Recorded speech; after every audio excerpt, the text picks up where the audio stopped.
Thank you. So we'll launch into the meeting. Do we have any declarations of interest, anybody? Michael McManus. I'm a resident in the street, but two of those properties, I believe I have a non-pecuniary, non-significant, I still should declare it. Declare it, okay. Declare it less than 100 metres from the Okay. Which one's that in number? 13.2. 13.2, It's okay. certainly 13.2, but I believe I should be still allowed to participate. Yes. The General Manager would like to indicate it. Does anyone else have any? I'm going to declare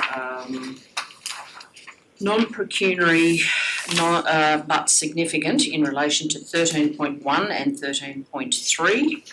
I'm have a prior association with one of the tenderers under 13.1, and I know one of the people who's is being discussed on the water rates as a friend, so I will remove myself from 13.1 and 13.3. Thank you. Anybody else? Not a declaration of interest, but I've got a query about 9.4, which relates to sending it to confidential in 13.3. Yep. We're essentially looking at a policy change and then applying that in confidential. So I actually think we need to discuss the item at 9.4 and do the policy changes there and then apply it in confidential.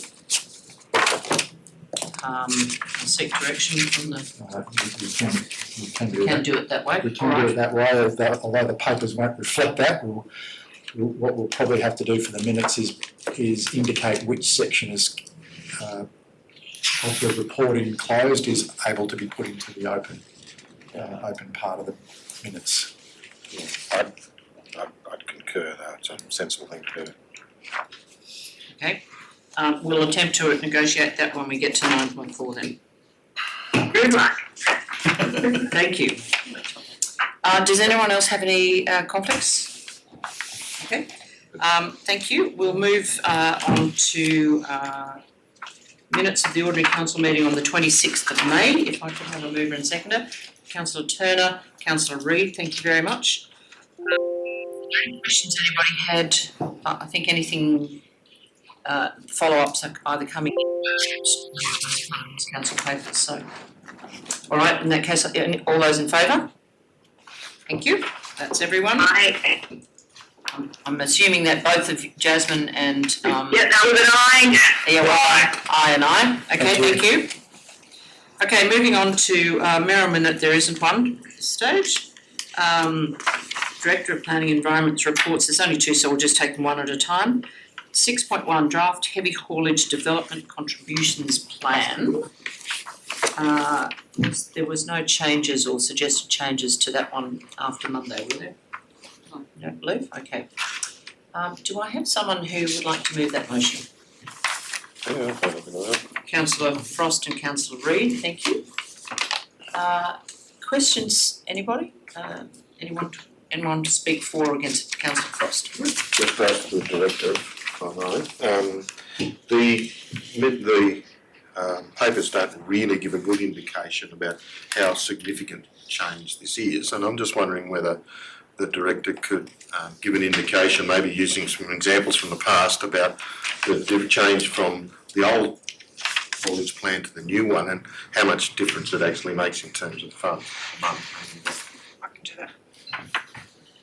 So we have done some calculations against 3 previous development applications that have been considered by council, one of which was actually withdrawn, but the first one was 66 Brooklands Road, which council considered, I think, at its March council meeting. It was a volume of 8,000 cubic metres, and under the old plan and with the consent, we levied a contribution of $1,467. Under the new plan, the contribution would be $88,973. 354 Cavendish Road, which was 60,000 cubic metres, Is that the Boral one? No. Yeah, 1920 financial year. No, I don't think it's. Oh, no, okay. So under the old plan, the contribution was $2,110. Under this proposed plan, it would be $352,052. And the third example is 33 Hillview Drive, and this application was actually withdrawn prior to determination, but it was a 55,000 cubic metre proposal. Contribution would have been $2,308, and under this plan, under the draft plan, $154,975. It's a significant difference.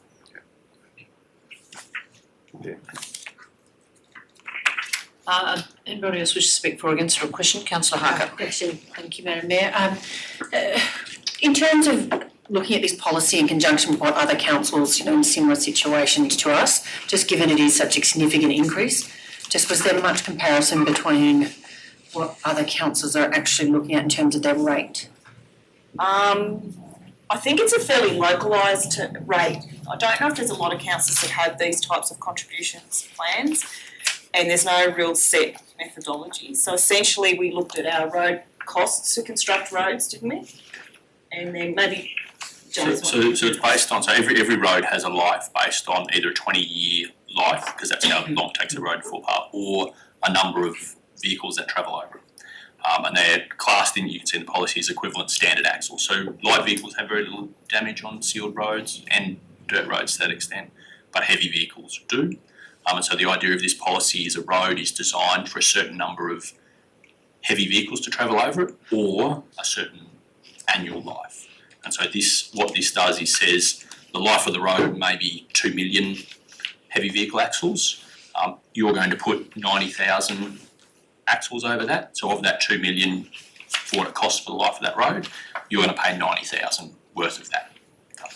And so the life of a road, over 80-year life of a road, per kilometre, depending on where you look, somewhere from $1 million to $5 million.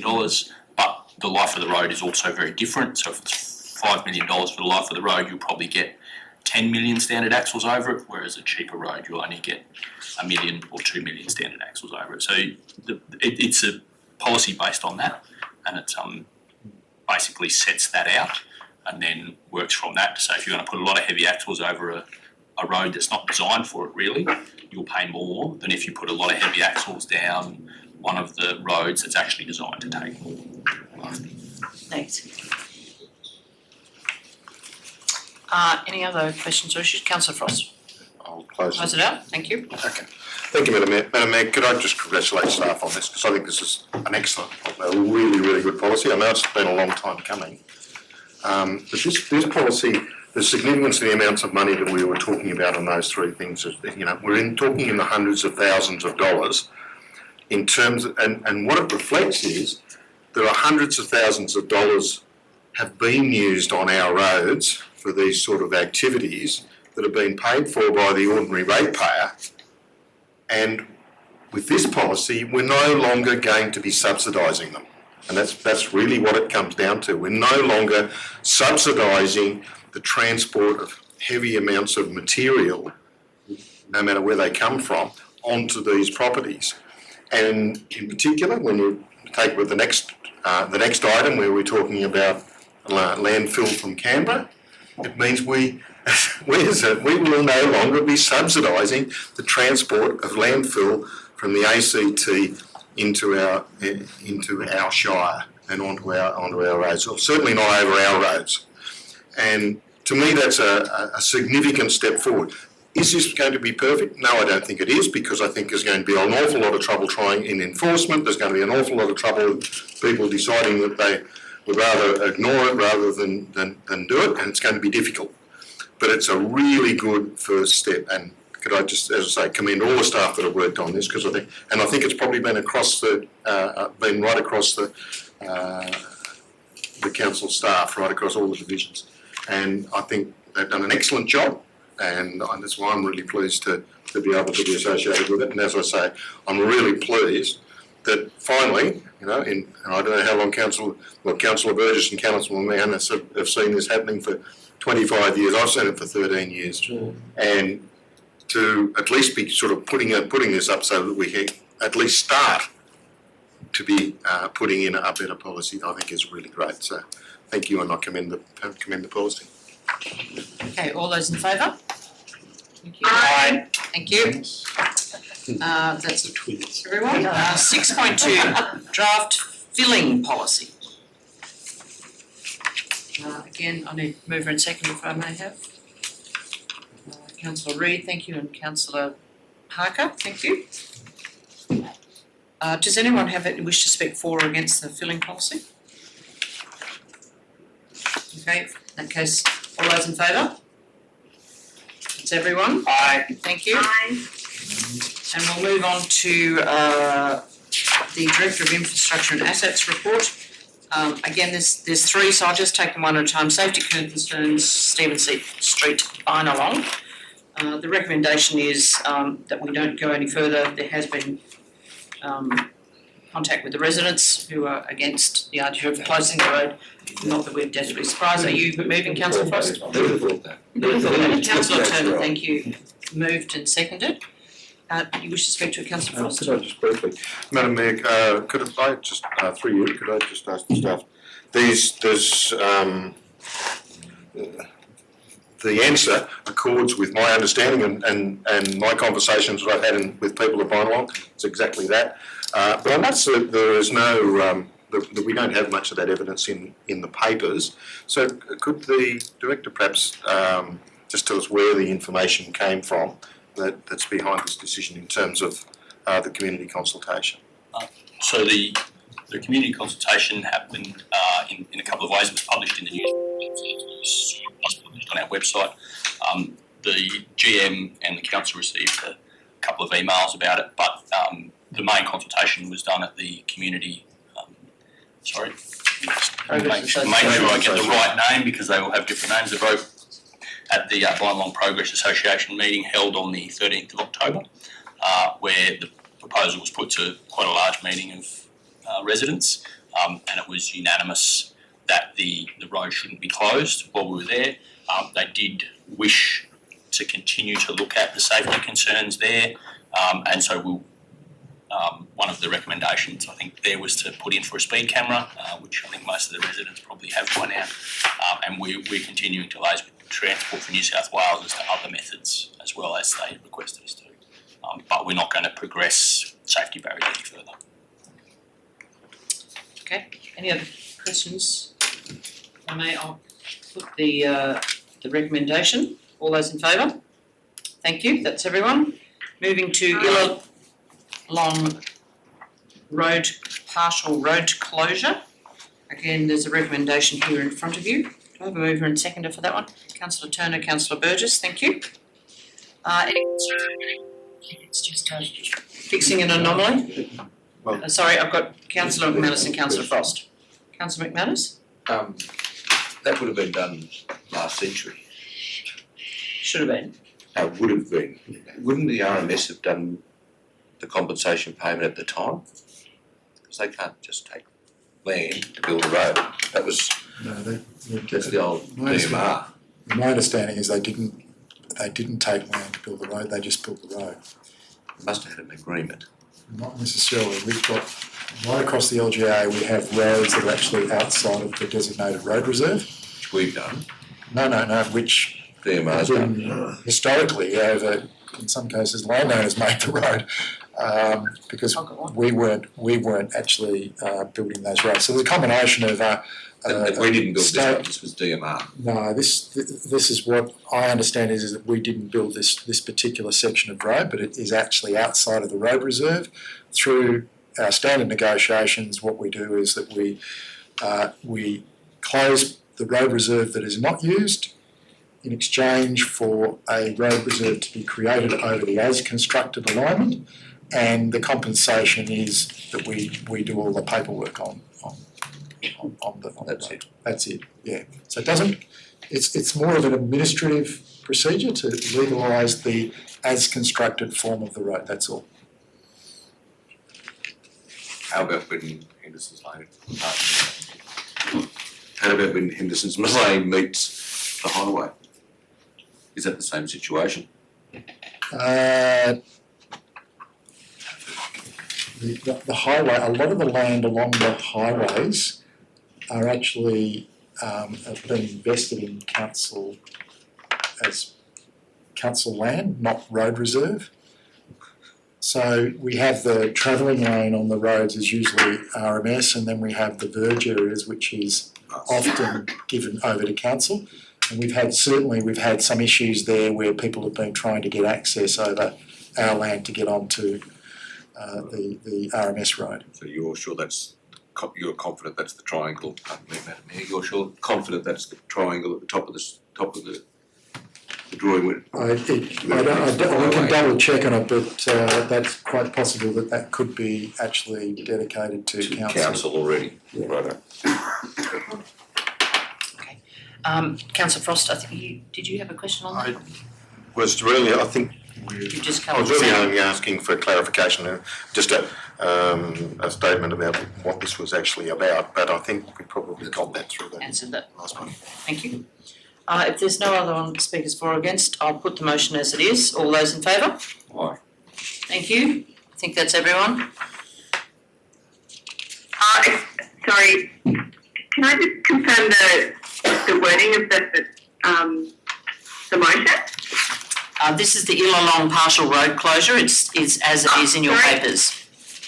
All good, sorry, I thought we were on the next one, I'm like, I don't understand, okay. No. Carry on, thank you. Okay, moving to 7.3 roadside slashing. Councillor Frost, are you moving the motion or? Madam Mayor, I would like to move that this proposal be placed on public exhibition, and that will mean that it comes back down to the new council. I think the issues raised are relevant but should be considered by the community. There are lots of reasons why some areas have been slashed and some not, and I think it's probably it's been a little bit of a mystery to our director, who's come new and really finding it difficult to understand why it is, and some of the reasons I think are lost in history, and there may well be, and the idea of a review is a very good one, and the slashing that we do should be in line with our policy rather than some sort of historical stuff. Having said that, I think if we change and accept these now, there will be people who are dependent on that slashing, in particular older people, and people who have bought on the understanding that their areas get slashed, who will be affected. And if we make an arbitrary decision now, then they won't get a say, they won't be able to get. And I'd have to say to any new incoming councillors, or the incoming council towards the end of the year, will then have to deal with these issues with the decision already made, and I don't think that's a good thing to do. I think it's much better if we show what's proposed, let the public have a look at it. The cost's clear, it's a $25,000 saving. The impacts are pretty clear from the maps, and they can be put out so that people understand what's being changed and how much it's going to save council. Now, I'm sure there'll be a lot of individuals who'll say that, of course it's a good idea for council to spend money on me, but by the same token, I think it's only fair to the new council for them to receive that feedback and for them to make that decision. So I would move that we put this on public exhibition. Is that a seconding? Then it would be. I'll second the intent of the motion. Yeah. Okay. Yeah. The intent of the motion. Okay, so we'll scribe some words, which I think Anita is attempting to at this stage. So the motion is. Yes, you're right, Anita, don't worry. So the motion is the new roadside slashing contract mowing areas. Placed on public exhibition. Not including the mowing of nation strips, be placed on public exhibition. Yeah. So rather than be approved, just be placed on public exhibition. The only question I would raise with that motion is, does that affect the timing of the contracts and what effect that may have on the budgets going forward? So the challenge with leaving it until September which is potentially when the new council will be able to consider it, is that the next round of mowing is due in October, which means that the next round of mowing won't happen until late October, early November, based on the time it takes to complete that. So the end of September, by the time we get to the end of September, going out for 2 to 3 weeks worth of contracts, or tender assessing the contract, we won't be ready to sign the contract until November. Early November, late October, early November. So it'll delay one of the mows, but we will just manage that on an ad hoc basis until we get through. Councillors, we do have 2 more council I'm meetings just to go. wondering why we're waiting to the new councillors. That's fine.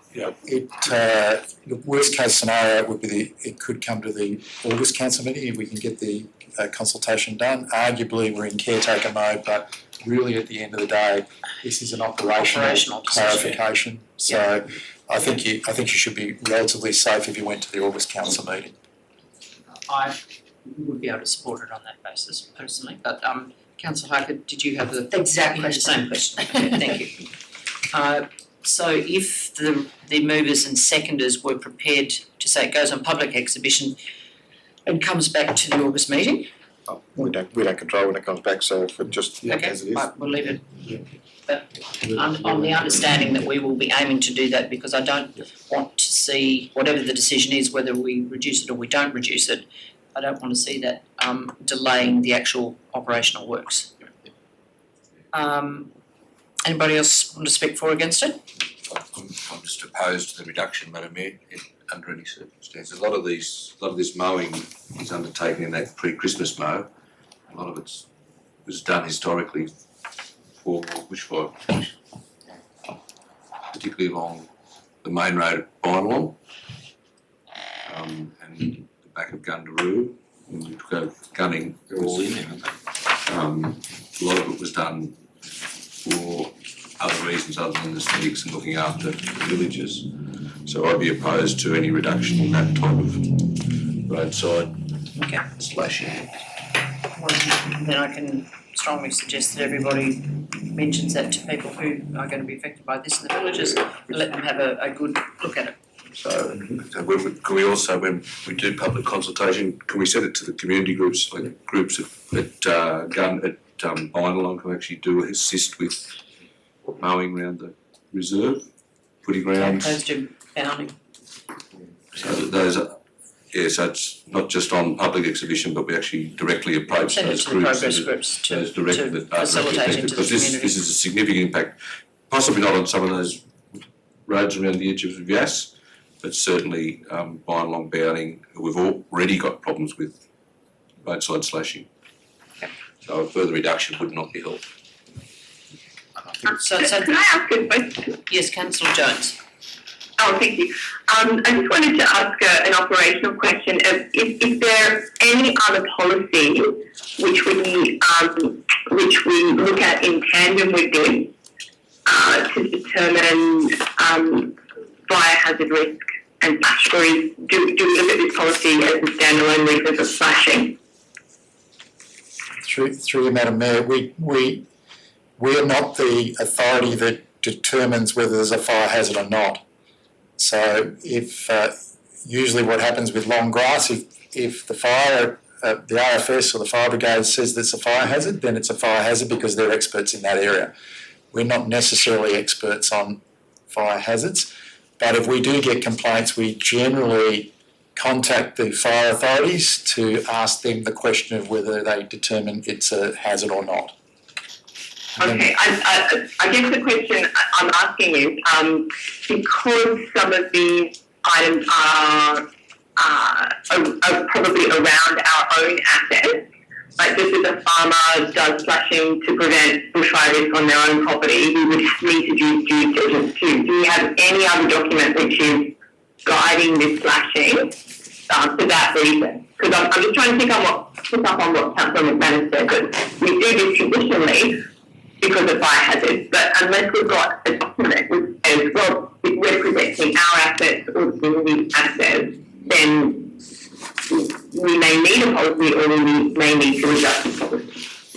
I'm not aware of anything else at this stage. I think again, it would be just part of this policy if anything. Okay, thank you. Motion to close. Yeah, Question? well, I'm not close, but I'll ask a, probably do what I shouldn't do when I'm closed, because I ask a question about a related but new matter. What is the issue with regard to people being able to mow on outside somebody else's house on these nature strips? So if I've got a nature strip outside my place and I want it mowed, can I employ somebody to do that, given that it's not my land, it's the council's land and so on? So what are the permissions that are required, and is that okay? And you know, can we see a whole new business start up on that basis, or can we make sure that that's clarified so people know what the situation is? Well, basically, in urban areas, the expectation is that the adjoining landowner to the nature strip area maintains it, so they mow it themselves. Or, if you're like me, you're too lazy to mow, you get Jim's Garden Service to actually do it. And no one gets approvals for that type of thing in an urban setting. In a rural area, you have some landowners that do it, and you have some that don't do it. And the question is usually, if you're asked, is that, yeah, technically you should be getting permission to do work within a road reserve, because that's what the Roads Act says. And again, my advice would be they take the right precautions in terms of setting up their grass mowing in progress signs, which are often people do on road reserves, and provided they have their hazard lights flashing or whatever it is on their slasher, and they do it in accordance with good work practice, then there's no problems with that. Unless the area is a designated biodiversity area, then that's another issue. That's fine, right up until there's a problem in that somebody is hurt or somebody whatever, and then they say, well, you shouldn't have been here in the place because it's council land and you didn't have council permission. It seems to me it's a reasonably murky area, and I know what practice is, and that makes sense to me, but I'm not sure the law reflects the practice. And can we, when this comes back, can we get a bit of an explanation, a bit of a thinking, an explanation about what we might be saying to people about how they do this? So our policy says, in urban areas, the reduction of grass growth in the nature strip shall be the responsibility of the adjoining owner-occupier. In the rural area, the reduction in grass growth in those areas between the table drain and the property boundary, so not on the road edge, but from the table drain in, so we mow out to the table drain. From the table drain into the edge is the responsibility of the adjoining owner. So that policy allocates that responsibility to them. Okay, so if they employ somebody to do it, that's fine? That's fine, yep. Okay. Because that policy says that's what we expect. Okay, I'll put the motion to go out and hopefully come back and we'll get resolved for August meeting. All those in favour? Aye. Those against? Councillor McManus. That's okay? Councillor McManus against, yep.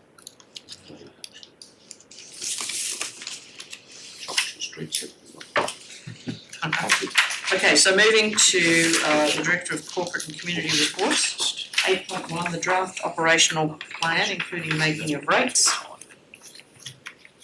I think we've been out on consultation. We've had a couple of workshops on this. Conversations about rates and water, and there is a recommendation in front of you. So can I have a mover and seconder for the recommendation, please? Councillor Turner, thank you. Councillor Reid, thank you. Are there any other questions? I think we've probably had quite in-depth discussions and feedback from the community on this plan. So if there's, unless there's other questions for the council staff. Right, I'll put the motion as it stands. All those in favour? Thank you, that's everyone. Moving to 8.2, investment and borrowing report for May. Again, this is for noting, an updated report for noting. Can I have a mover and seconder? Thank you, Councillor Reid, Councillor Harker. Any questions, anyone? All those in favour? Thank you. Aye. Everyone. 8.3, investment policy review. That the revised investment policy be adopted. Will I have a mover and seconder for that? Councillor Reid, thank you. Councillor Frost. Are there any questions for staff on this? I think it's just a good practice, good policy to review that on a regular basis as an investment program. And we're also guided by state government requirements as well. So, Councillor Frost. Madam Mayor, I understand, and don't have any really dispute with the actual words that are here. I do have some concerns that and it is, and it should be, a conservative policy. I think this is an extremely conservative policy. And we all know that it's a reaction to the financial crisis, whatever it was called in 2008. Global financial crisis. Yeah, that's right. And the response to that means that it is extremely conservative. I would have to say that I'm starting to think that maybe there's a case for being a little less conservative if we can find areas where we can get slightly higher levels of income, because I notice our current returns on our investments are somewhere around about 0.5%. There's some a little bit more, some a bit less, but it's around about that. And even the minimum rates that we are, levels that we are paying to people for money that we have borrowed are around about 2.5–3%, somewhere around that low. Now that means that there is a gap there if we can take one and put it in the other. Now we have at present time, and from there is something like $7 million of liquid assets above more than our total liabilities. And it comes to me that it's a time then we should be sitting and looking when we apply this policy and saying there's not really very much risk that we're actually going to run out of money anytime soon. You know, if we can get another cent for the next 6 months, we'd still be able to pay all our bills right up until then, maybe a bit further. We're in a very, very strong position, and I think it's not for me, it's for the new council, for their appetite, but I would have thought we ought to be pursuing wherever we can opportunities to actually get a little bit more money in. We have a surplus here of $30,000. We're jumping up and down here and going out about $25,000 there, and 1% on $7 million would take care of all of that and more. As I say, I don't have any problem with the policy itself. The only comment I would make is that there are ministerial orders that restrict us from taking streets. There are. Yeah, and I'm just, the policy is based on guidelines, best practice guidelines, particularly for local government, which is ratepayers' money. And the state government may have a different appetite, but I don't think much different in terms of it. If it was my personal money, certainly I'd be a much more not aggressive, but certainly probably more proactive investor. It's a very different thing when it's public money, and we have some pretty strict guidelines around what we can and can't do. These policies are based exactly on that. I don't think we get any choice in trying to change that. I understand your sentiment, but I don't think that they can do it. The policy is based on a reasonable person assessment or something like that. And I would suggest that you, with your own money, would be a reasonable person in that sense. You wouldn't be doing anything ridiculous. So there is some areas for judgment here, and yeah. We'll have the Michael Manus investment policy at Randwick, which would be a much better. Perhaps we could raise that issue through a local member to suggest that the state government actually review in the changed economic climate to have a rethink of their policy. It's probably long overdue since the GFC, so it's a long time ago.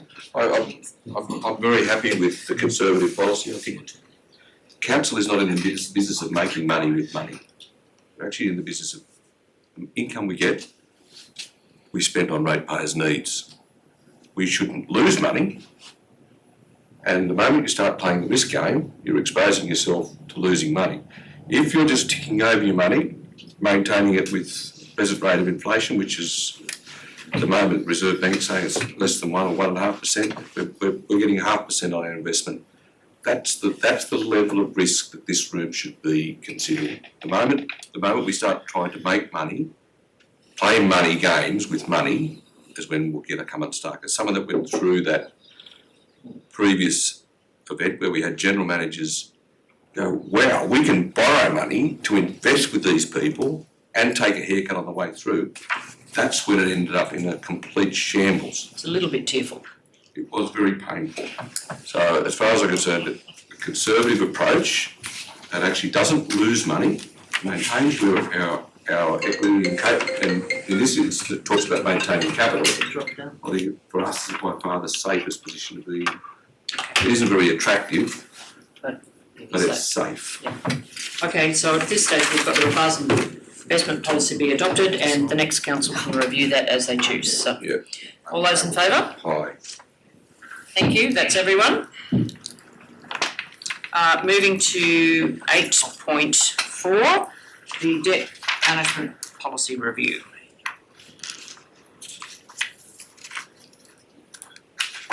Do I have a mover and seconder for that? Councillor Frost, Councillor Reid, thank you. Does anybody have any questions? It's just a revision of policy again. The next council will have a review of that in about another 12 months or so time.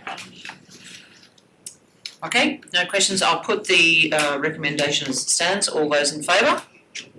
Thank you, that's everyone. So we'll move to the general manager's reports and I'll put the first three that actually do need to go into confidential, and for reasons that it does have discussions that potentially about people and other processes which I don't believe are appropriate to have in open council. So I'm going to ask if we could move 9.1.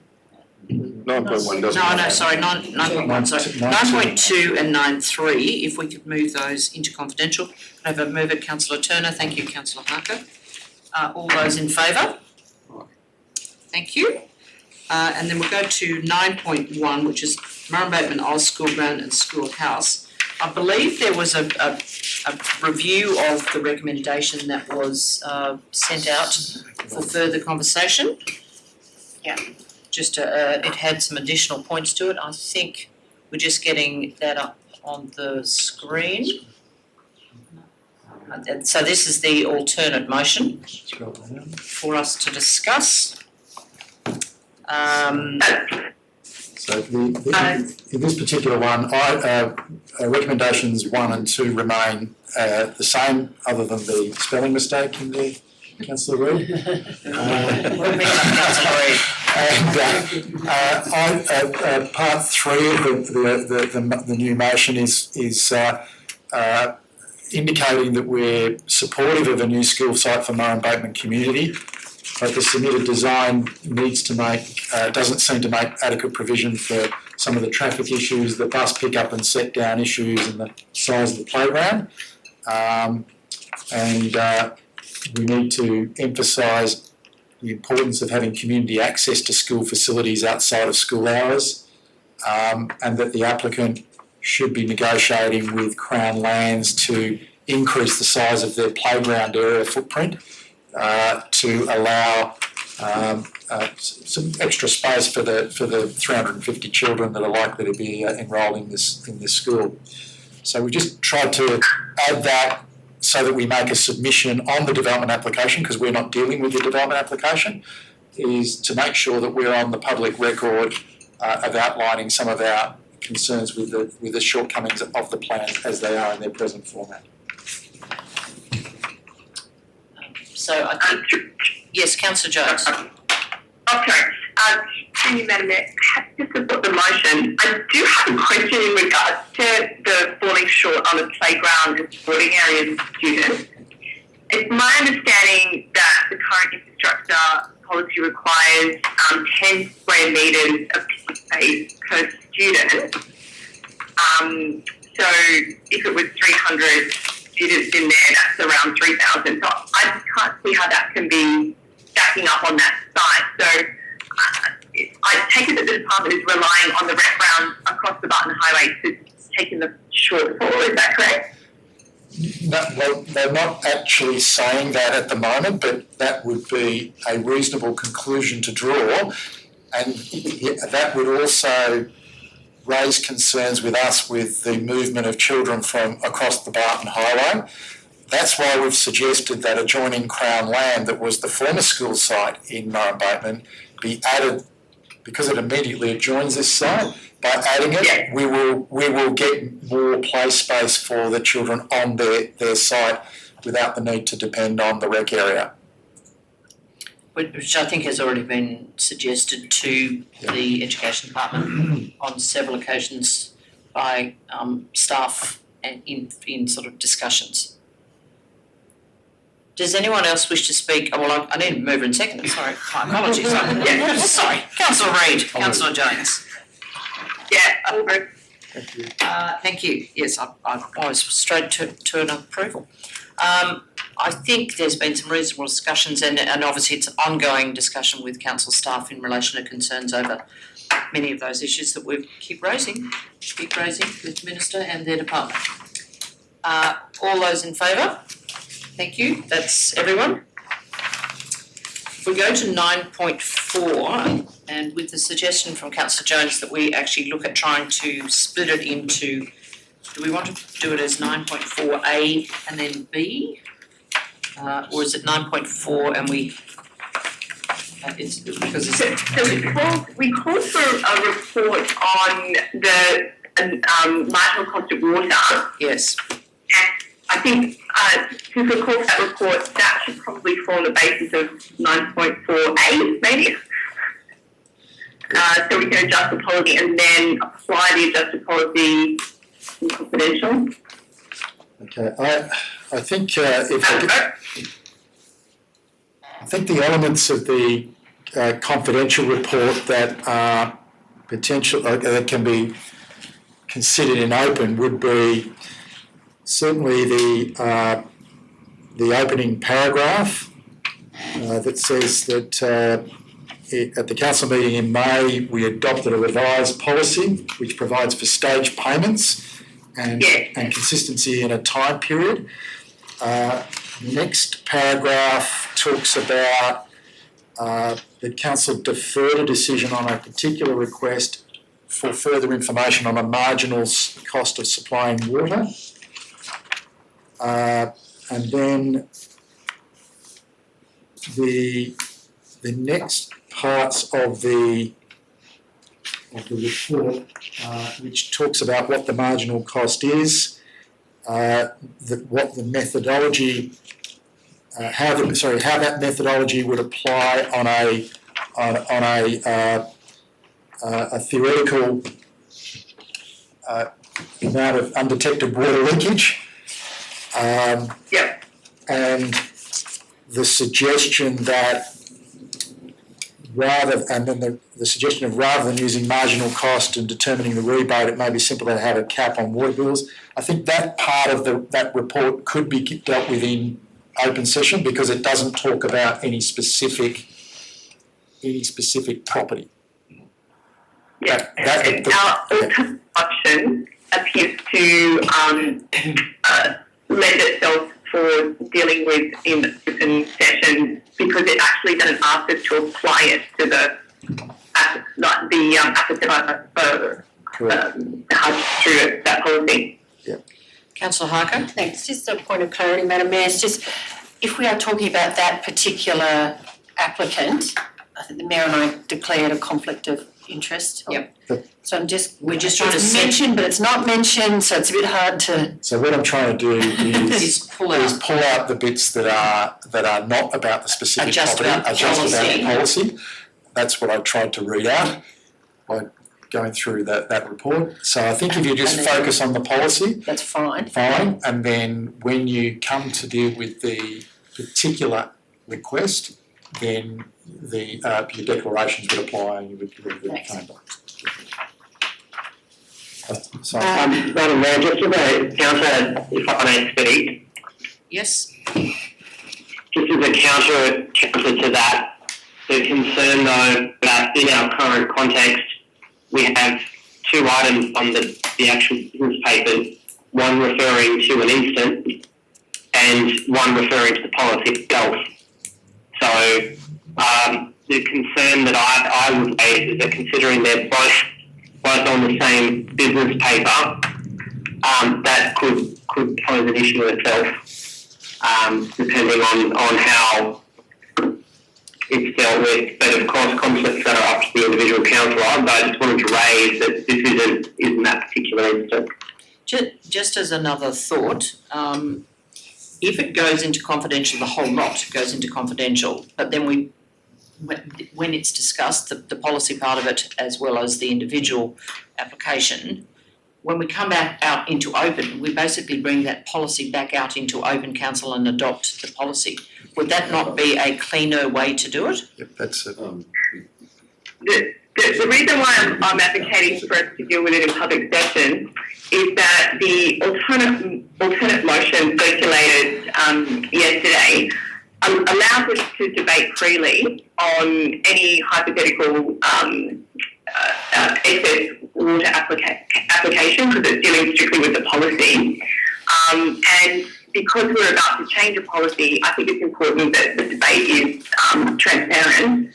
How we then go to apply that policy, whether it's tomorrow, today, or 10 months from now, we're all councillors, we have to manage our conflicts, and whether we step up, later tonight or 10 months, it shouldn't really make a difference. That we're here to do a job for our ratepayers. We're just trying to manage our conflicts as well, so. Yeah, absolutely. I'm as a litmus test, I'm looking at you as councillors. I see no conflict to discuss the policy. But once the items come up, then obviously that's it. It's the individual councillor to assess. But I can't see. This could literally happen to any one of us as ratepayers. I don't see this as No, I understand that, but just whether the way the paper is written, whether that's actually doable or allowable is my question mark. You can do it. You do it as an A and a B. No, you just move a different recommendation to the one that's in the business plan. Yeah, that I think that's what the mayor was suggesting, is that you could do it. Sorry, that's what Councillor Jasmine Jones was saying, is that if you looked at the alternate motion and debated that in open council, then that's about setting your policy framework, and then you have a separate discussion about the specifics of a particular request in the closed session for those hardship reasons. So is your alternative motion that plus Well, I think Plus- you've got to have a separate one. no, you don't. do you want to put it up You apply it. and the motion and you'll be able to Because then you see just apply it, so it doesn't Yeah, have to be discussed in confidential. Yeah. Yeah, it's just apply. Discussing Okay, the so then we policy. don't have to. So just Have bear to with change me, the I'll papers go, a bit. if we go back to 9.4. And then the confidential change- discussion is whether we apply this policy retrospectively to somebody else or whether we, We could move that to confidential. and that should go to confidential. Can and I that- suggest probably that better becomes an conflict of operational conversation, not a.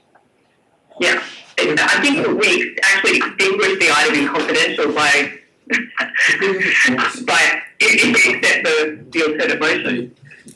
The debate. Okay, well, I think, So The point is whether we the apply it. so the point, I think that's Whether we apply it now. what we're saying is if we look at a different recommendation as opposed to moving to confidential, we make a policy decision and then there is no further discussion in confidential at all because it's a staff implementation of a policy. Yes. If we make it clear in the motion that it applies to those people. I think there is a simple way around it. What you could do is, rather than accept the recommendation to deal with this matter in closed session, you deal with the alternate motion. So you're just focused on the policy, and you put you can make an addition to that alternate motion that says any undetermined application be considered in light of the new policy. That way, you're just dealing with it at a policy level, you're not dealing with the individual application. Yep. Once the policy is adopted, that becomes an operational decision of how we apply the policy at officer level. And certainly the director or I can make that decision. Okay, so there's an alternative motion on that basis, there's an alternative motion. No, just go to the Yes. alternate motion. The motion, can I put it as the motion? Hang on, I've just got another question here from councillor Harker. Sure. And she's standing, so I can't tell if you're standing or not. Just waiting for the general manager to. But I trust you Stand, are. Jasmine, stand. It's my chair precinct, my chair is precinct, she has the floor. Righto. I'm just conscious, I think the way you're now presenting it probably is a better process, because we've always talked about not retrofitting a policy. We have to make sure that we follow our due process, that the policy creation is done in the right way to, if it's undetermined, that it can fall into the new policy. Yeah, and that they do go in the correct order. So, Okay. so what we do So there's an now is, alternative motion. the alternate motion is up there on Sorry, the board, alternate. alternate motion, so that the marginal cost for determining water rebates be used as a method for calculating rebates for water leaks resulting in an excess bill of greater than 500. Marginal cost method be applied on water usage greater than $500 and the total excess to be capped at $1,000 over the average water bills for the same consumption period for the previous 2 years. That the current rebate policy be approved, that was approved in May, be amended to incorporate those changes. And then I was going to suggest that a fourth one, which was that the revised policy be applied to any undetermined rebate request before council.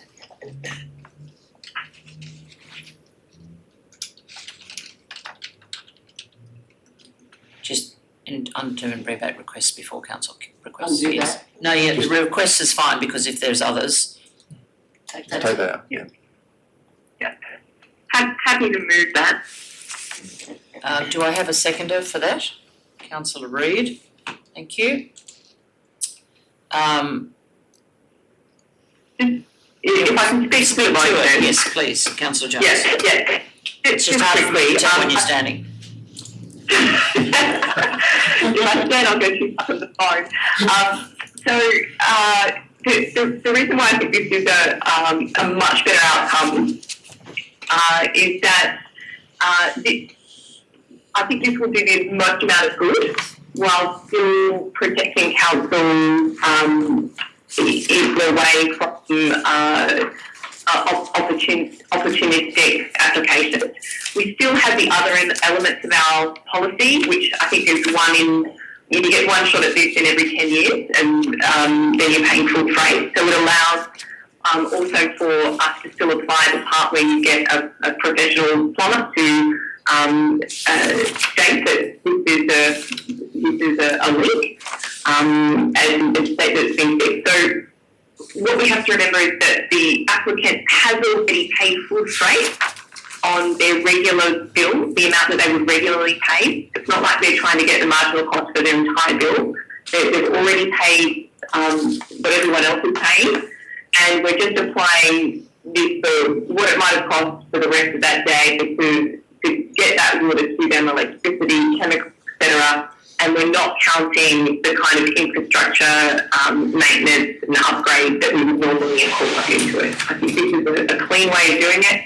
It's been bugging me for many, many years that we had a fair way of dealing with this, and I'm really happy with it. I'm actually really proud of the council for not applying the policy and actually going, we can still tweak this further. I think it's great. Okay, does anyone want to speak for or against it? Councillor Frost. Thank you, Madam Mayor. This is a change particularly to the marginal cost. Something that I've been pushing probably for about 13 years. And I've never had any success before, and I'm hopeful that we have success tonight, because I think it's a very fair way of doing things, because it really says that not for all the water, but the additional water that goes out there, we're really only charging people for what it cost us. We're saying as long as we're convinced that it was an unintentional leak and that people haven't been negligent and they won't be negligent in the future about their looking after their own pipes and those sort of things, then we'll get back the money that it cost us to supply that extra water. What's interesting and unfortunately what won't be in the agenda papers, unless perhaps it can be contrived to be, but the marginal cost of water in this was calculated to be somewhere around about 60 cents, which is a lot higher than I thought it would be, but it's around about 60 cents. We charge in our charging system values additional water that you use at something like $3.60 or $3.53, I think it is. So that this is a significant saving for the person that unfortunately had now got a plumbing bill as well as an increased water bill. This is a significant saving, and I think it's a very useful thing to do. And I commend the council too on considering this and staff in doing the work to allow this to happen. I think it's great. Just through the Madam Mayor, just a quick one. In terms of what we could do as far as the minutes are concerned is put a note against the decision and lift the information you've mentioned into that note so that it gets published in the Open Council. That'd be excellent if we could do that. Councillor McManus. Madam Mayor, are we proposing the same lenience for business as we are for domestic and commercial? So if a big commercial enterprise was to lose 3, 4, 5 megalitres, would we be considering the same thing, or should we be considering a different rate for those larger consumers? Because water is something very precious and something that we can't afford to give away. This council's had to spend all its own money on building a new dam, water supply to Murray Bateman. Unless the state government comes to the party, we'll have to do the same thing to improve the quality of it. So when we consider giving rebates and letting people off the hook, should we be, those larger commercial enterprises, should we be applying the same sympathy that what we are all thinking when we're applying it to a domestic user who's lost water and has to pay the rates back? I just wondered if there should be a second I think it step. applies to all, doesn't it? Wage word. Through the Madam Mayor, the current policy doesn't make a distinction between rural, residential or business or commercial properties. And certainly the way the revised policy was drafted and the way this report was drafted was it didn't make any distinction between the type of land use or the rate category that was in. So yes, the short answer is it would be applied to all properties in the same way.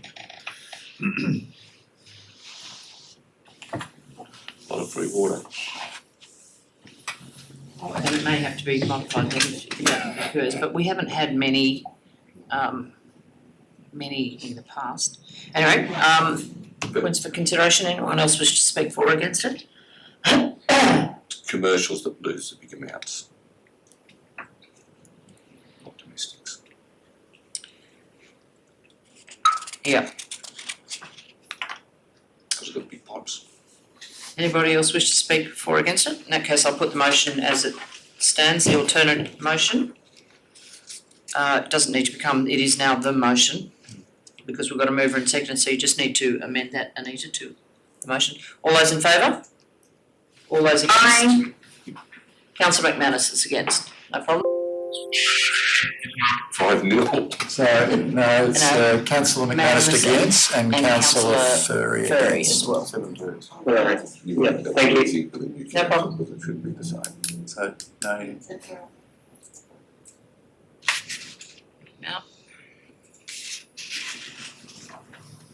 You just do it on your clicker. And you wait, you're recording your votes. Sorry, we're just getting there. Okay, so while she's just finalising that, that's fine. Minutes and recommendations of council committees. We have the Local Emergency Management Rescue Committee held on the 19th of May. Can I have a mover and seconder for that? Councillor Turner, Councillor Reid, thank you. Are there any questions to that? If not, all those in favour? Thank you, that's everyone. Aye. 12.2 is minutes of the Country Mayors Association meeting melting on the 28th of May 2021. And mover and seconded for that, thank you, Councillor Harker, thank you, and Councillor Reid seconded. And a question, Councillor Harker. Thank you. I just want to ask you about two items. Item 6, which was the emergency services levy. Just in terms of where that concluded, it's been a long conversation and a lot of work has been done by you guys on that. The long story short and painful story is that they actually moved a motion to remove it out of our rate cap, which is what we have been fighting for, and to have it as a separate line item on our bill. So we would effectively be collecting that for the state government and paying it direct to them, which gives a much easier transparency for the ratepayer to see what it is that they're actually paying for, and it's emergency services levy that relates to fire and emergency, and that they pay that anyway. So council pays it now, and they keep upping the amount. So the effect of, for example, we often use Upper Lachlan, the increase for this next 12 months was going to be $200,000. Additional to what they're already paying, which means they've got to find that within their rate cap, which means they've got to pull it off parks and gardens or roads or whatever else. The government almost got it right. They moved the motion, they debated it, and they agreed it. However, they agreed it to the wrong piece of legislation. Okay, so is it now sitting as a separate line item? Is that actually been We agreed? can't do that yet. Still in debate? They've got to change the legislation. The piece that they referred to was the wrong. It was the fire services, not the emergency services. There's two different pieces of legislation. It was that close. We are still asking and hoping that they get it resolved before the 30th of June, so that we can actually do that. But 30th of June. Okay. If they don't, it'll be in next year's process. So I think there's an intent from government to do it. It's just whether they can get it done in time. Okay, and I just want to understand the intent of, it's item 20, the animal welfare for cats and dogs. Just trying to understand the intent of that, of what was resolved there, because it talks about large breeding facilities and synchronising legislation or streamlining legislation. Yep. Julie's got some more So on that as well. Yep. Well, I just know because it involves Murray River Council, and they had a development application for a breeding facility, and I think it was a lot of dogs. Like we're talking. Okay, so we're talking It was a massive breeding facility, and they had a lot of objections. Okay. A lot of objections, and that's where that's come from. It must be the differing laws between the two. Between New South Wales and Victoria, and the fact that Murray River is on the Victorian border. Okay, thank you. You're just trying to line those two. Madam Can I just Yes, Councillor Frost. your Sorry. range just a little longer? Try. The changes that the government made about, or attempted to make, Yep. did that also include a change to the rate cap? No, it didn't. That is a separate discussion that's being had. So the current rate cap, there is an IPART review. We haven't been having a great deal of luck with the Office of Local Government and the Treasurer's Department to understand some of the problems with that rate cap. So IPART have been doing a review in relation to the rate cap and some of the items that should be included in it, and one of those things was looking at sizes of population. And then also we've been arguing, so there's been several rounds of consultation with councils. There's a very good paper that should be on the CRJR website about the population numbers and how that should influence the percentage that you get out of that rate peg.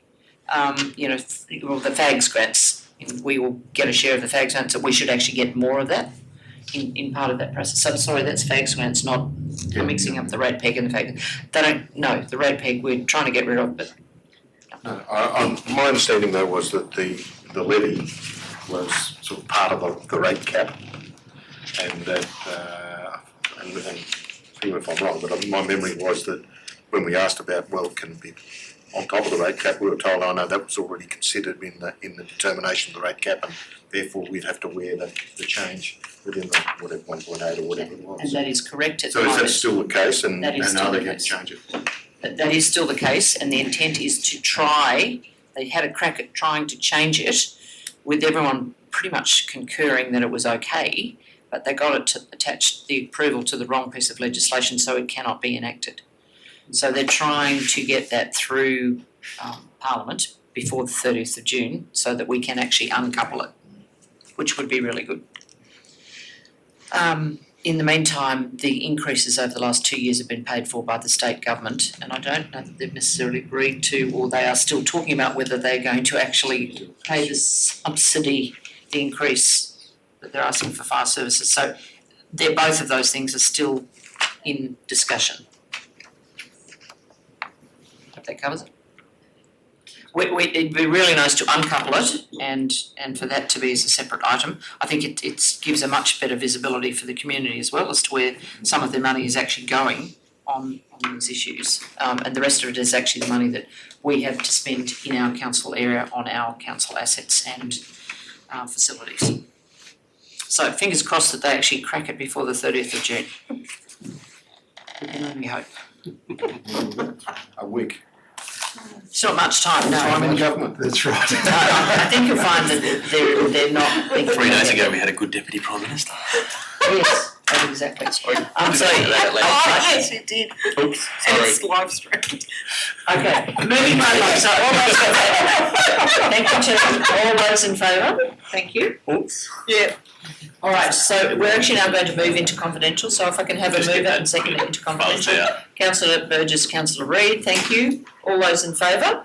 Thank you. We're now in confidential,